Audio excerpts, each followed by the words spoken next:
Hello and welcome to literature hub. आज हम discuss करने वाले हैं कि टॉपर्स अपने मार्कशीट में किस पैटर्न में आंसर लिखते हैं कि उन्हें इतने अच्छे मार्क्स मिलते हैं कि वो टॉप कर लेते हैं। तो चलिए देखते हैं कि टॉपर्स की क्या टेक्निक होती है और वो कैसे टॉप कर लेते हैं आसानी से। हम ये हमेशा सोचते रहते हैं कि हम जो भी पढ़ते हैं क्लास में वो सब तो एक जैसा ही पढ़ते हैं, लेकिन कुछ लोग ही उनमें से होते हैं जो टॉप कर पाते हैं और जो अपने पढ़े हुए चीज़ों का सही तरीके से एग्ज़ाम में कैसे हम निकाल सकते हैं अपने मार्कशीट में, वो जानते हैं। इस ट्रिक को मैं आपके सामने लेके आने वाली हूँ क्योंकि मैंने भी बहुत सारी मार्कशीट्स देखी हैं और मैंने भी देखा है कि टीचर्स को क्या पसंद आता है और टॉपर्स कैसे लिखते हैं। तो अब खुश हो जाइए क्योंकि ये राज अब खुल जाने वाला है, इस राज पे से पर्दा उठ जाने वाला है। अब आंसर की शुरुआत तो हमेशा इंट्रोडक्शन से ही होती है, लेकिन आपको ध्यान रखना है जब भी आप मार्कशीट चालू करें, इंट्रोडक्शन बहुत ही ज़्यादा अट्रैक्टिव होना चाहिए। जब भी आप इंट्रोडक्शन लिखें, क्वेश्चन जो भी हो, मैं आपको दिखाऊंगी मेरी खुद की नोट्स जब मैं लिखती थी तब कैसे लिखती थी और वो मैंने कैसे टॉप किया, और मेरे कंटेम्प्रेरीज़ की नोट्स भी है मेरे पास जो मैं आपको दिखा दूंगी। अब क्वेश्चन जो भी पूछा जाए, फर्स्ट आपको इंट्रोडक्शन लिखना है। इंट्रोडक्शन में आपको जो क्वेश्चन है उससे रिलेटेड कोई कोटेशन याद हो, कोई किसी क्रिटिक ने या किसी राइटर ने कोई अच्छी बात कही हो उस वर्क के ऊपर या उस क्वेश्चन से रिलेटेड कोटेशन आप लिखिए सबसे पहले। जो एग्जामिनर्स होते हैं वो क्वेश्चन ऐसे ही पूछते हैं जिसमें कि ज़्यादा लिखने को हो, जिसमें कि आप 5 से 6 पेज तो लिख सके। इसलिए आप ध्यान रखिएगा, पहले आपको क्या करना है कि इंट्रोडक्शन लिखना है, उसमें एक मस्त कोटेशन डालना है फर्स्ट, और उसके बाद इंट्रोडक्शन लिखना है कि क्वेश्चन क्या है और उसका आंसर कैसे हम दे रहे हैं वो लिखना है आपको इंट्रोडक्शन में। उसके बाद आपको लिखना है अबाउट द ऑथर। जिस ऑथर के वर्क के बारे में पूछा गया है क्वेश्चन में, वो ऑथर के वर्क्स, जो इम्पोर्टेंट वर्क्स होते हैं, जो फेमस ऑथर्स के कुछ वर्क होते हैं, वैसे वर्क्स लिखने हैं।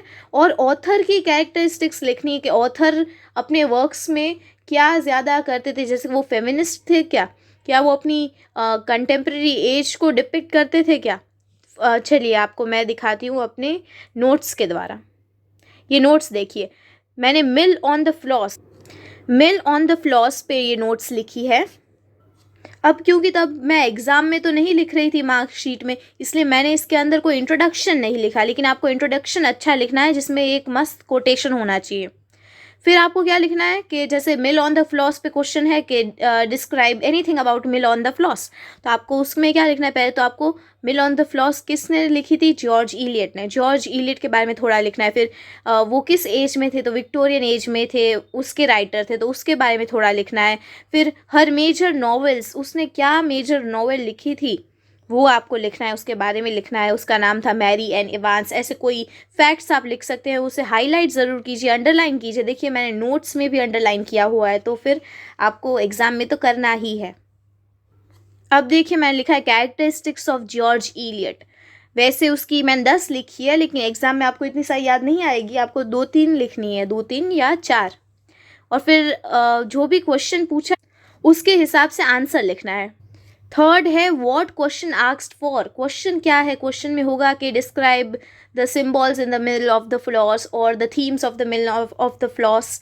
कुछ भी हो, आपको उसका आंसर लिखना है। पहले आपको इंट्रो लिखना है, फिर ऑथर, उसकी एज, उसके वर्क्स और उसके कैरेक्टरिस्टिक्स, और फिर आपको जो क्वेश्चन में पूछा गया है उसका आंसर बाद में देना है थर्ड स्टेप में। ठीक है, जैसे कि एग्जाम्पल सिम्बॉल्स पूछ लिया कि what are the symbols in the middle of the floss, तो आपको लिखना है सिम्बॉल्स। पहले आपको ऑथर के बारे में लिखना है, फिर आपको एज के बारे में, फिर उसके वर्क्स, फिर उसकी कैरेक्टरिस्टिक्स ऑथर की, फिर एक्चुअल आंसर लिखना है सिम्बॉल्स कि सिम्बॉल्स क्या थे मिल ऑन द फ्लॉस में। तो मिल थी, टाइड था, रिवर फ्लॉस, म्यूज़िक, सेंट ऑग्स, वैसे लिखना है। और फिर हर एक सिंबल को एक एक पैराग्राफ में आपको एक्सप्लेन कर देना है, और बस आपका काम ख़त्म। लास्ट में आपको फिर थीम्स पूछी हो तो थीम्स लिख देनी है, जो भी थीम्स थी वो। और लास्ट में आपको एक अच्छा कंक्लूजन लिखना है, अगेन उसमें भी एक कोटेशन डाल दीजिएगा। वैसी ऐसी सिमेट्री में लिखेंगे ना आप अगर, तो एग्जामिनर को भी अच्छा लगेगा और वो पहचान जाएगा कि हाँ ये किसी टॉपर का ही लिखा हुआ आंसर है। और फिर वो आंसर में वो नहीं देखेगा कि अंदर आपने क्या लिखा है, कि आपने क्या कितनी डिटेल दी है, वो देखेगा सिमेट्री अच्छी है, इंट्रोडक्शन है, फिर ऑथर के बारे में है, फिर उसका एज, उसके वर्क्स, तो वो खुद ही इम्प्रेस हो जाएगा और फिर आपको 2 मार्क्स ज़्यादा ही देगा। इसलिए हमेशा कुछ भी स्ट्रक्चर होना चाहिए, कुछ भी आप करो उसमें। अगर एक स्पीच भी इंसान देने जाता है तो उसका भी एक स्ट्रक्चर होता है, उसकी भी एक स्क्रिप्ट होती है उसके पास, तो आपके आंसर की भी एक ऐसी ही स्क्रिप्ट होनी चाहिए। चलिए आप वापस हम रिवाइज कर देते हैं क्या था। पहला था इंट्रोडक्शन लिखना है अच्छा कोटेशन वाला, फिर ऑथर के बारे में, उसकी एज के बारे में, उसके कैरेक्टरिस्टिक्स के बारे में, फिर थर्ड रियल क्वेश्चन में जो पूछा गया है उसका आंसर दे देने का है, और लास्ट में एक अच्छा कंक्लूजन विथ कोटेशन। बस इतना करना है, यही हमारी स्क्रिप्ट है। हर एक आंसर में कोई भी क्वेश्चन हो, स्क्रिप्ट यही है, वैसे ही लिखना है। And I am guaranteeing you कि आप टॉप करेंगे। और आपको लिखते वक्त भी यही सोचना है कि मैंने टॉप कर लिया है, ऐसे ही लिखना है। फिर अगर आप अंदर कुछ अलग भी लिख दे, आप अंदर हीरोइन की जगह हीरो का नाम और हीरो की जगह हीरोइन का नाम भी लिख दे चलेगा, लेकिन आपको ऐसे लिखना है कि पता चले कि किसी पढ़े लिखे आदमी ने ही लिखा है। फिर आपके टीचर्स बहुत खुश हो जाएंगे और हर जगह राइट राइट और राइट ही देंगे और अच्छे मार्क्स आपको मिल जाएंगे। तो बस आज के लिए इतना ही, ऐसे ही लिखिएगा और टॉप कीजिएगा। Thanks for watching.